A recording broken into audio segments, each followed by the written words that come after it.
নামনি অসমলৈ গৌৰৱ কঢ়িয়ালে বগৰীবাৰী মডেল চিকিৎসালয়ৰ স্বাস্থ্য পৰিদৰ্শকে। কোন হয় এইজন নায়ক, যাৰ নেতৃত্বত জিলিকি উঠিল স্বাস্থ্য বিভাগ। বগৰীবাৰী মডেল হস্পিটেলত কৰ্মৰত তথা ৰাণীগঞ্জ স্বাস্থ্য খণ্ডৰ পৰিদৰ্শক অতুল চন্দ্ৰ দাসে আনন্দৰ জোৱাৰ উঠালে বিভাগীয় কৰ্মীৰ মাজত। যোৱাকালি ধুবুৰী জিলা পুথিভঁৰাল প্ৰেক্ষাগৃহত ডি ছেটেলাইট নিউজ চেনেলৰ ৮ম বাৰ্ষিক অনুষ্ঠানত অতুল চন্দ্ৰ দাসক প্ৰয়াত শিল্পী প্ৰতিমা পাণ্ডে বৰুৱা স্মৃতি বঁটা প্ৰদান কৰে।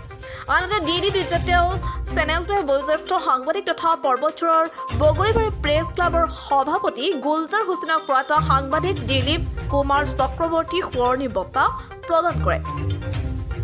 ত্যাগী সাংবাদিক তথা দুৰ্নীতিৰ দৰ্পণৰ মুখ্য সম্পাদক ছায়েদ আলী খানৰ তত্বাৱধানত ৮ম বাৰ্ষিক অনুষ্ঠান পৰিচালনা কৰে বিশিষ্ট সাংবাদিক জমিৰ উদ্দিনে। অনুষ্ঠানত মুখ্য অতিথি হিচাপে উপস্থিত থাকি শিখা শৰ্মাই কি কয় চাওঁ আহক আমাৰ এক বিশেষ প্ৰতিবেদন। বগৰীবাৰীৰ পৰা ষ্টাফ ৰিপৰ্টাৰ গুলজাৰ হুছেইনৰ ৰিপৰ্ট, লিডিঅ' বাৰ্তা ডিজিটেল। যিটো সপোনৰ বাস্তৱ মঞ্চত আজি আপুনি মই আমি সকলো থিয় হৈ আছো। আজি কাকতখনৰ জন্মদিন।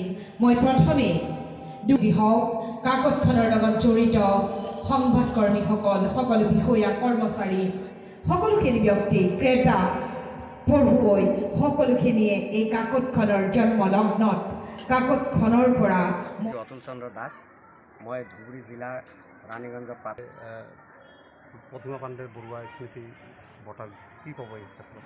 হয়, যোৱাকালি দুৰ্নীতিৰ দৰ্শন ৮ম বৰ্ষপূৰ্তি অনুষ্ঠানত মোক